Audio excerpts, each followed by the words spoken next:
में कमेंट्स मांग रखे हैं एडजॉर्नमेंट मोशन सर, तीन आरोप लगा दिए हैं। अबे चुनाव पता ही नहीं प्रोसीजिंग क्या होती है। तो ये इसको मैंने उठाया था तो स्पीकर ने कह दिया गवर्नमेंट से कमेंट मांग रखे हैं, डिसाइड एडजॉर्नमेंट मोशन के लिए उसे तो देर कर दी मोशन।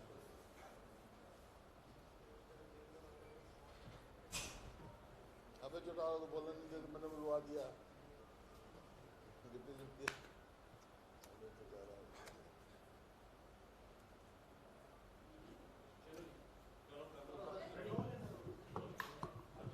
बोलो तुम शुरू कर लो, तुम कर लो शुरू। बता दो तुम करोगे ना शुरू हैं। देखिए जो पहले दिन की कार्रवाई थी, हमने एडजॉर्नमेंट मोशन दिया था फ्लड के बारे में, जो नुकसान हुआ फ्लड से, और वो और सब जो है उसमें बदल दिया इन्होंने कॉलिंग अटेंशन में। मेरे को लगता है सरकार जो है जल्दबाजी में है और जवाब देने में तो बाकायदा इसके ऊपर डिस्कशन होना चाहिए था। काम रोको प्रस्ताव दिया था हमने, उस पर बात होनी चाहिए थी। इतना भारी नुकसान हुआ है, लेकिन सरकार जो है उसमें इसी प्रकार से जैसे हमने कानून व्यवस्था भेजे रखा है, जैसे नू का मामला उसके ऊपर, और स्पीकर ने कहा भाई हम ये सरकार के पास कमेंट्स के पास लिए भेजा है, तो कल उसकी पता लगेगा उसका क्या फेट होगा, ये एडजॉर्नमेंट मोशन एडमिट होगा नहीं होगा। तो उस बात पे हमारी चर्चा होगी वहाँ पर। और जैसे आपने देखा जो 84 में जो डिस्कशन के लिए दिया था हमने परिवार पहचान पत्र का, वो भी इन्होंने नहीं एक्सेप्ट किया, क्योंकि परिवार पहचान पत्र जो है वो एक परमानेंट परेशान पत्र बना हुआ है। इसी प्रकार से प्रॉपर्टी आईडी है, और इसी प्रकार से और जितने भी पोर्टल चले हुए हैं, मैं पहले बार बार कह चुका, लोग परेशान हैं, लाइनों में लगे हुए हैं। जैसे भारत भूषण बत्रा जी ने वहाँ दिखाया, 84 में हम डिस्कशन मांग रहे थे शॉर्ट टाइम ड्यूरेशन, वो जो कि उन्होंने कन्वर्ट बदल दी, माना नहीं। तो ये उन्होंने दिखाया करोड़पति आदमी वो उनके वो आए हुए हैं और पेंशन के लिए।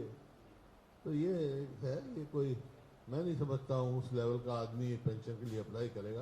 लेकिन ये परिवार पहचान पत्र जो पोर्टल है उसकी विफलता साफ जाहिर करता है। ये पोर्टल सिस्टम जो जन विरोधी पोर्टल हैं, ये जो है जनता को परेशान कर रहे हैं, चाहे वो मेरी फसल मेरा ब्यौरा हो, चाहे परिवार पहचान पत्र हो, चाहे प्रॉपर्टी आईडी हो।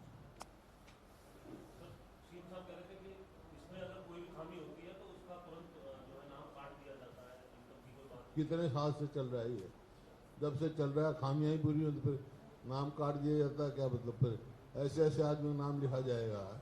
मैंने ये कहा कि भाई जिस कंपनी को ठेका दे रखा है उसके ऊपर क्या एक्शन लिया आपने? 1 करोड़पति का आदमी ओल्ड एज पेंशन में आप डाल रहे हो, तो उसका इसका क्या उसका अपमान नहीं होगा क्या? गरीब आदमी के लिए जो चीज़ है, जो है ओल्ड एज पेंशन जो है जरूरतमंद लोगों के लिए बनी हुई है, तो सक्षम है आपका में उनके लिए थोड़ा ही।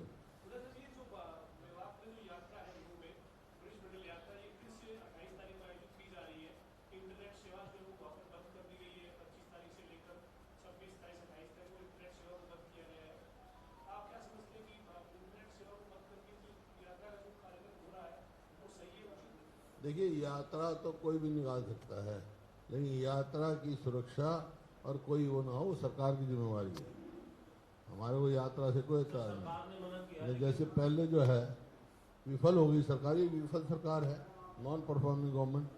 इतनी विफलता किसी सरकार की नहीं देखी होगी कि 1 हफ्ता 10 दिन पहले से ये लग रहा है कि आशंका है यहाँ आपस में टकराव हो सकता है, ऐसे हालत कुछ शरारती तत्व पैदा कर रहे हैं, तो वो वहाँ कोई भी कदम नहीं उठाया। जो नुकसान हुआ है इतना भारी, हालांकि वो वहाँ के लोकल जो हैं उनका भाईचारा आपस में मजबूत है, आज भी है, पहले भी रहा, 47 में भी कभी टकराव नहीं हुआ उनका। लेकिन ये सरकार की विफलता है, या और इसी वास्ते हमने कहा है कि भाई कम से कम हाई कोर्ट के जज के अंतर्गत ये जो है जुडिशियल इंक्वायरी बिठाई जाए, ताकि पता लगे कि विफलता है या जानबूझ के किया है या किसकी साजिश है। साजिश का तो पता लगे। सरकार कहती है सोची समझी साजिश थी, तो कौन पता करेगा किसकी साजिश है? बताओ। लेकिन सर अभी सिंह चौटाला में प्रेस कॉन्फ्रेंस कर रहे थे, वो ये कहते कि इस मुद्दे पर अटेंडमेंट मोशन दिया था कांग्रेस ने, लेकिन अटेंडमेंट मोशन का मतलब होता है काम जो है वो रोको और इसके ऊपर बात हो। कांग्रेस की भी पोल खुल गई है, कांग्रेस इस मुद्दे पर चर्चा नहीं चाहती, उनका ये आरोप है अभी चौटाला का भी। ऐसा है, मैंने बताया ना, वो कल ही बात हुई थी, मैंने उठाया था ये मुद्दा। तो स्पीकर ने कहा कि गवर्नमेंट के कमेंट्स के लिए भेज रखा है। तो ये प्रोसीजर है, तो कल देखेंगे हम सोमवार को क्या फेट होगा। उसके बाद मुझे मुद्दा पूरा उठाया था मैंने, लेकिन स्पीकर ने कहा गवर्नमेंट के कमेंट्स के लिए भेज रखा है वो अर्जेंट मोशन। अब अभय सिंह जी को भी ये समझना चाहिए कि कुछ प्रक्रियाएं होती हैं। जब स्पीकर ये कहता है कमेंट्स के लिए भेज रखा है, तो इंतजार करना पड़ेगा सोमवार तक। आपने कल रहमत जी से भी आप इस मुद्दे पर एक बात जिरह हो रही थी, तो आप कह रहे थे आपके पास सीआईडी नहीं, क्या सीआईडी सीयू के पास? तो देखा ना आपने, नू में इनका बयान आया गृहमंत्री जी का कि मेरे को तो 3 बजे पता लगा, और वो भी किसी और ने बताया, पुलिस ने इसको वो भी नहीं खबर करी। तो जिसकी ना आँख है ना कान है, ऐसे महकमे का मंत्री बने बैठे हैं। होम का तो भाई सीआईडी जरूरी है, तो फिर क्या लाभ है भाई इसको, जब ना कोई इनकी मानता है। अब जब होम मिनिस्टर ये कहे कि प्रदेश में इतना वो हो गया, इतनी गाड़ियां जो हुआ न्यू में दिखाया, और इनको 3 बजे पता लगा, वो भी पुलिस से नहीं पता लगा, तो इससे ज्यादा और क्या विफलता, इससे ज्यादा विफलता क्या हो सकती है?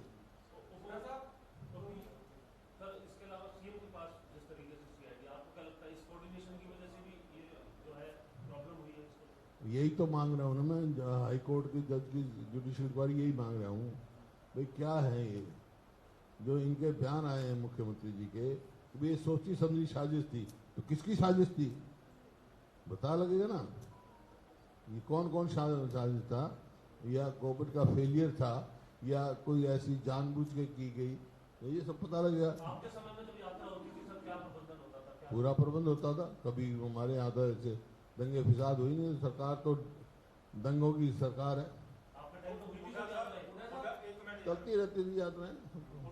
ओपीएस स्कीम को लेके जिस तरह से ओल्ड पेंशन स्कीम को लेके कल मुख्यमंत्री ने एक विधायक को जवाब दिया है, उसमें उन्होंने कहा है कि जब भी सेंटर की जो कमेटी बनाई गई है ओल्ड पेंशन स्कीम वाली, वो उसकी रिपोर्ट आएगी, उसके बाद ही हम प्रदेश के में निर्णय लेंगे। हमने तो कह रखा है ओपीएस हम लागू करेंगे। कांग्रेस सरकार आ गई तो पहली कैबिनेट में फैसला हो जाएगा, जैसे हिमाचल में किया है। हिमाचल में तो लागू हो चुकी है, हिमाचल में लागू होगी, राजस्थान में लागू होगी, छत्तीसगढ़ में लागू होगी, तो यहाँ लागू करने की क्या दिक्कत है? आपकी सरकार की पहली कैबिनेट में ही लागू हो जाएगी। हाँ, कांग्रेस की सरकार जो भी आई पहली कैबिनेट में।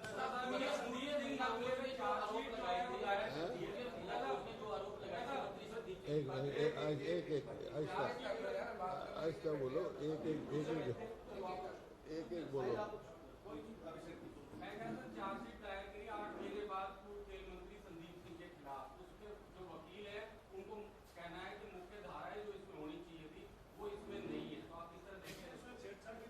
देखिए चार्जशीट लगी होगी उनके खिलाफ, तो वो और भी जो वकील इस बात को कोर्ट में करेंगे इस बात को। लेकिन जो आज चार्जशीट दी है उसके आधार पर मैं कह सकता हूं कि संदीप सिंह जी को नैतिकता के आधार पर इस्तीफा दे देना चाहिए तुरंत, और नहीं तो मुख्यमंत्री को उनका इस्तीफा मांग लेना चाहिए।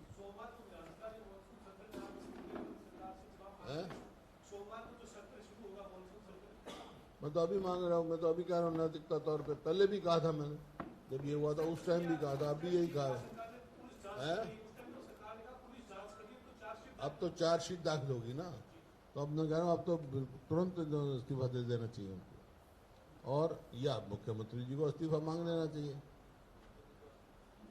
आप फ्लड्स की बात कर रहे हो, क्या आपको लगता है कि पूरे प्रदेश में इलीगल माइनिंग भी एक बहुत बड़ा रीजन है? One of the major reason. जो यमुना का रास्ता, मैं नहीं कह रहा हूँ, ये एनजीटी ने कहा है कि यमुना का रास्ता बदल गया और जो अपने दादूपुर नलवी नहर थी वो इन्होंने आट दी, उससे फिर फ्लड वो किया। और अपना जगह जगह आपने देखा कहीं ड्रेनेज सफाई नहीं हुई, सरस्वती नहर की नहीं हुई, कुरुक्षेत्र के पास जो पानी गया है उसकी सफाई नहीं हुई, नहरों की खुदाई नहीं हुई, वहाँ से उठानी है। तो ये कारण है।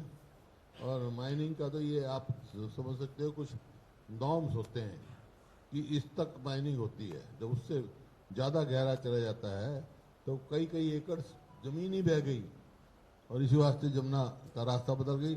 जो रुख यूपी की तरफ होता था वो यहाँ पर हो गया यमुना का।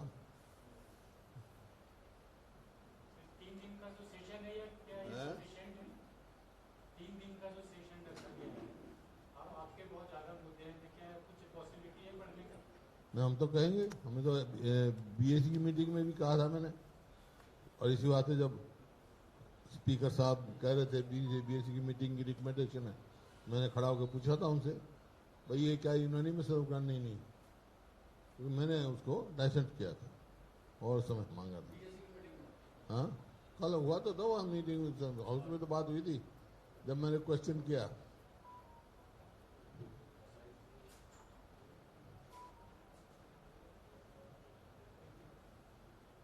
ये जो इन्होंने 12 जिले बाढ़ग्रस्त घोषित किए हैं, अगर किसी 13वें जिले में कोई इफेक्टेड हुआ है एरिया या पीड़ित है, हैं?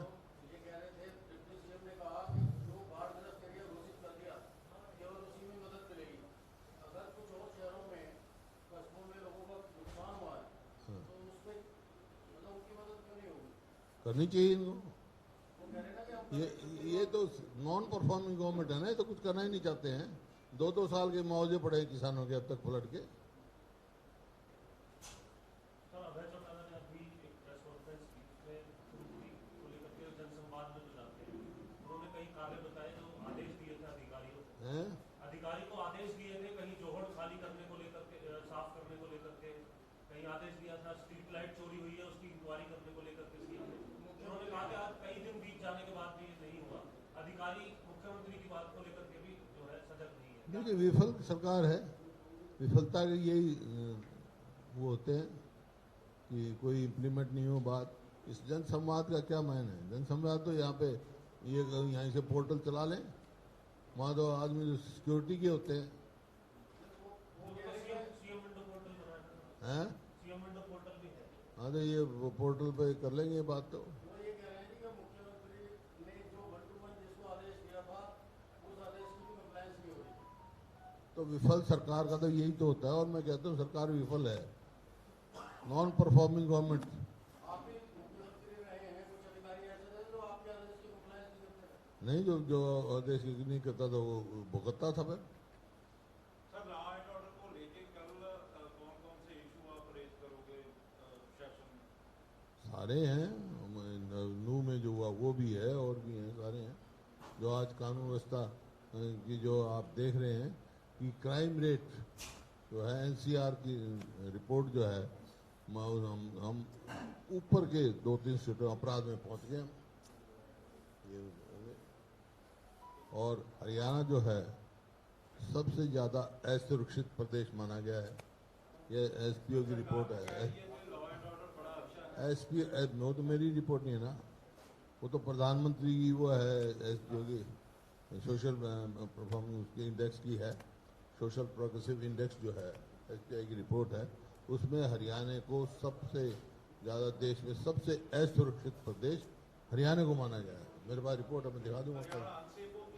हैं? हाँ, वो तो मेरी रिपोर्ट नहीं है, ये सोशल प्रोग्रेसिव इंडेक्स है, उसकी रिपोर्ट है गवर्नमेंट ऑफ इंडिया की। एक ये जो नूह हिंसा मामला है, मेवात की जो हिंसा हुई है, नूह मेवात की जो हिंसा हुई है, स्पीकर साहब तो ये कह रहे थे कि ये क्योंकि मामला सब जुडिस है, हाई कोर्ट में इसमें रिट है, तो इसमें कोई डिस्कस नहीं हो सकता। कोई सब्जुडिस नहीं है, ये कानून व्यवस्था कोई सब्जुडिस नहीं है मामला। जो आपने काम को दिए हैं या ध्यान हैं? जो नूह हिंसा को लेकर आपने नहीं वो ये सब्सिडीज क्या है, क्या और क्या, वो तो उसके लिए जो इन्होंने वो बुलडोजर चलाया ना, उसके मामले में स्टे है, वो तो उस एक इशू के लिए है, कोई सब्सिडीज नहीं है।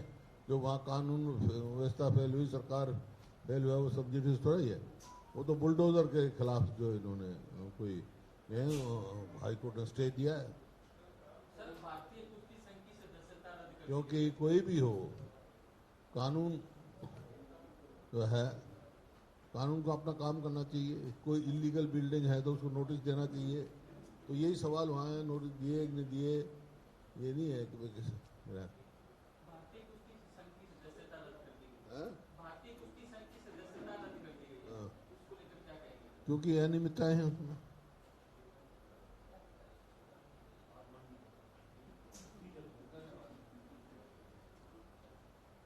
हो गया हैं? आपके मित्र गृह मंत्री बाहर चले गए थे आपसे नोक-झोंक के बाद। कौन वो गिल साहब? फिर वापस भी तो आ गए तो आपने को बुलाया, हैं? वापस भी आ गए ना। मुख्यमंत्री कैसा है ये तो बता दो। नहीं, मुख्यमंत्री जी लाए बुला के उनको। आपने भी कहा मैं तो कहा तो बुला लो, कोई बात नहीं, बुला लो, क्योंकि ऐसा है, मैंने कहा भैया इनके बगैर हाउस में शोभा नहीं देती। देखो ना, विज साहब का हाउस में रोल है, जब कोई आदमी मकान अच्छा बनाता है तो एक काली हांडी रख लेता है ताकि टोक ना लगे। ये नहीं होंगे तो हमारे विधानसभा को टोक लग जाएगी, इस वास्ते उनका होना जरूरी है।